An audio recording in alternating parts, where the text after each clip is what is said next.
English learners. Welcome back to Jay and May English Podcast, the podcast that helps you speak English with confidence, one real conversation at a time. I'm May. And I'm Mr. J.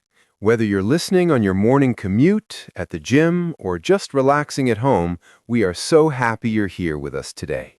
And guys, can I just say, today's topic is one that every single person on this planet needs. Like, no matter where you live, no matter what language you speak. This one is universal. Right. Mr. J, let me ask you something.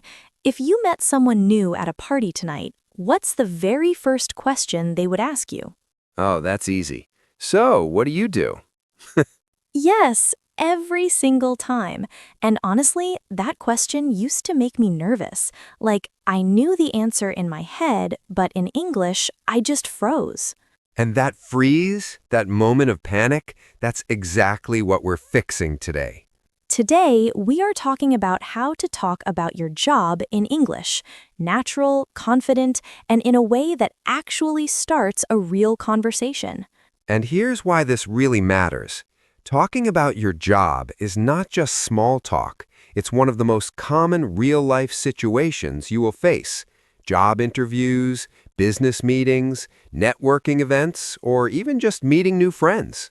So, if you stay with us until the end of this episode, you will walk away with real phrases, real examples, and the confidence to answer that question. So, what do you do without freezing? No more freezing.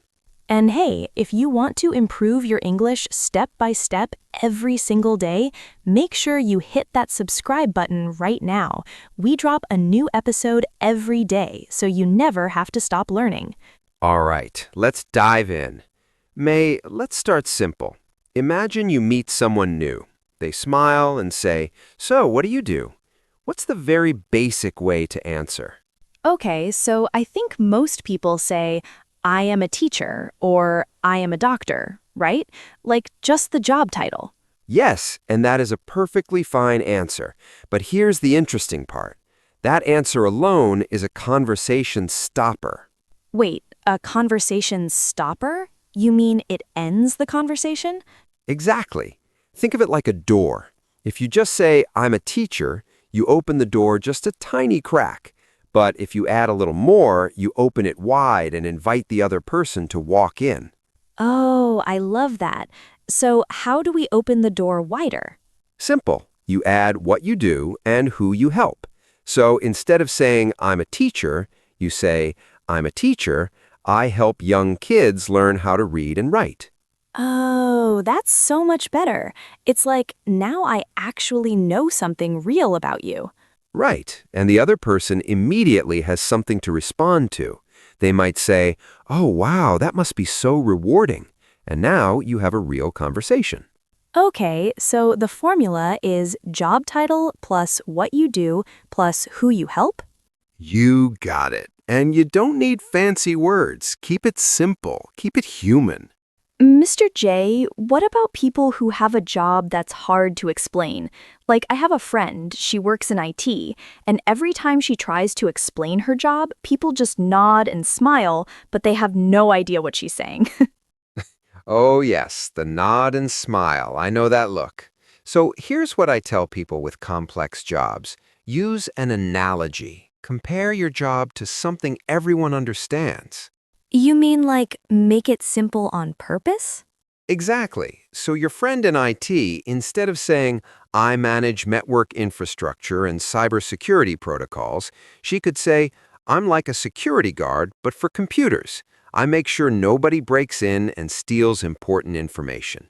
Wow, that's so clear. Even my grandmother would understand that. That's the goal. Make it so simple that anyone, anywhere can picture what you do. Okay, so we have the basic formula, job title, what you do, who you help, and then if it's complicated, use an analogy. Got it. But Mr. J, what if someone doesn't have a traditional job? Like, what about freelancers, or students, or stay-at-home parents? Great question. And this is where things change for a lot of learners, because many people feel embarrassed if they don't have what they think is a real job title. Yeah, I think I've felt that before. Like, what do you even say? Here's what you say. You talk about what you do, not what your title is. A freelancer can say, I work for myself. I help businesses create content for social media. A student can say, I'm currently studying business management. I'm preparing to work in marketing. A stay-at-home parent can say, right now I'm focused on raising my kids. It's the hardest job I've ever had. And the most important one, right? Absolutely the most important one. The point is, everyone has something valuable to say about what they do. You just need the right words. Okay, so let's talk about what if you're in a job interview? Like, that's a really specific situation where talking about your job really matters. Yes, this is where the stakes are higher. And the most classic interview question is, tell me about yourself. Now, this question sounds simple, but so many people get it wrong. How do they get it wrong? They either say too little, I'm John, I have 5 years of experience, full stop. Or they say too much, they talk for 10 minutes about their entire life story. I've done the 10-minute version before. I think I mentioned my high school at some point. We've all been there. So here's a simple structure that works every time. Think of it as 3 parts: past, present, future. Okay, past, present, future. Like a story? Exactly, like a story. Past, where did you come from? What did you do before? Present, what are you doing right now? Future, what do you want to do next, and why are you excited about this opportunity? Oh, that's like a mini movie of your career. I love that. Yes, a mini movie, and it takes about 60 to 90 seconds, not 10 minutes. So, can you give us an example? Like a real one? Sure, imagine someone applying for a marketing job. They could say, I started my career in customer service, so I really understand what customers need and want. Right now, I work as a content writer, creating social media posts for small businesses. I'm looking to grow into a full marketing role because I want to combine my communication skills with strategy, and I think this company is the perfect place to do that. That sounds so professional, but it's also friendly. Like, it's not robotic. That's the key. Professional, but human. Always human. Wait, here's the interesting part, Mr. J. What about when people ask follow-up questions? Like, after you explain your job, they might ask, oh, do you enjoy it? Or, what's the best part of your job? How do you answer those? Okay, so this is where you get to show your personality. And learners often skip this part because they're focused so hard on the vocabulary that they forget to just be themselves. Yeah, like you finally get the first answer right, and then the second question catches you off guard. Exactly. So for do you enjoy your job, don't just say yes or no. Add a feeling and a reason. For example, I really enjoy it, actually. The best part is when I see a student understand something for the first time. That moment makes everything worth it. Oh, that's so real. You can actually feel the emotion in that answer. And that emotion, that feeling, that's what makes people remember you, whether it's an interview or just a conversation at a party. Mr. J, what about the negative side? Like, what if someone asks, what's the hardest part of your job? That's a tricky one. Oh, this is a classic interview trap. And here's the secret. Never say something that makes you look bad, but also don't be fake and say, oh, I work too hard, I care too much. Nobody believes that. Yeah, that answer is so old now. Right. The best approach, name a real challenge, but immediately follow it with what you're doing to improve. So you could say, honestly, managing my time across multiple projects is something I'm always working on. I've started using project management tools, and it's made a big difference. So you're honest, but you also show that you're growing. You're not just complaining. Exactly. Employers, and even just people in conversation, they love to see self-awareness. They love to see someone who says, here's my challenge, and here's what I'm doing about it. That's actually great life advice, too, not just job advice. Everything connects, May. Everything connects. Okay, so we've talked about casual conversations, we've talked about job interviews. What about in the workplace itself? Like, how do you talk about your job to your coworkers or your boss? Great point, because the way you talk to your boss is different from how you talk to a new colleague at lunch. So, like, different levels of formal? Exactly. With your boss, you want to sound clear, confident, and solutions-focused. So instead of saying, I don't know how to do this, you say, I'm working through a challenge here. Could I get your advice? Oh, so you're not saying you can't do it, you're asking for help in a smart way. Right. You always want to sound like someone who is moving forward, even when you're stuck. And with coworkers, is it more casual? Much more casual. You can say things like, hey, can you walk me through this? Or, I'm not sure I'm doing this right. Can you take a look? It's relaxed, friendly, collaborative. I love walk me through this. That phrase is so useful. It really is, and we're going to put that in our vocabulary moment in just a minute. Oh, yes, I was going to say, we have so many good phrases today. Let's make sure our listeners catch them all. Absolutely. But first, let me add one more thing about workplace communication. One of the most important skills is learning how to give a status update. Like your boss asks, hey, how's that project going? And the wrong answer is, it's going, I think? Yeah. Yes, please don't say that.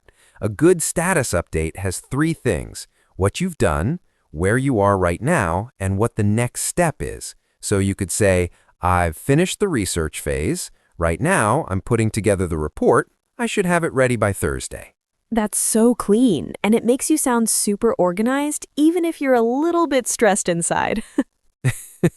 That's the power of good communication. It buys you confidence even when you need a little more time. Okay, vocabulary moment time, because we've used so many great phrases today, and I want to make sure everyone takes notes. Let's do it.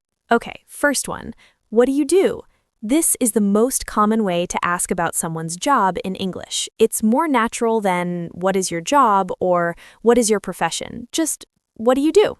Simple, casual, and used everywhere. Example, hi, nice to meet you. So what do you do?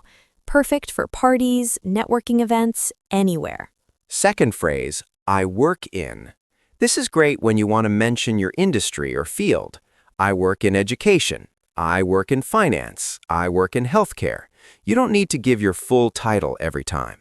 I really like that one because it's so flexible. You can use it for almost any job. Third phrase, I'm responsible for.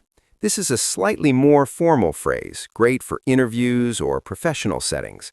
I'm responsible for managing the social media accounts.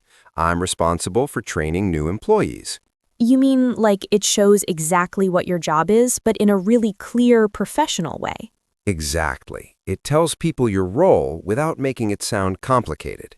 Okay, number 4, walk me through. This one is so useful. You use it when you want someone to explain something step by step. Can you walk me through the process? Can you walk me through what happened? It's friendly and professional at the same time, very natural in workplace conversations. And the last one, number 5, I'm currently.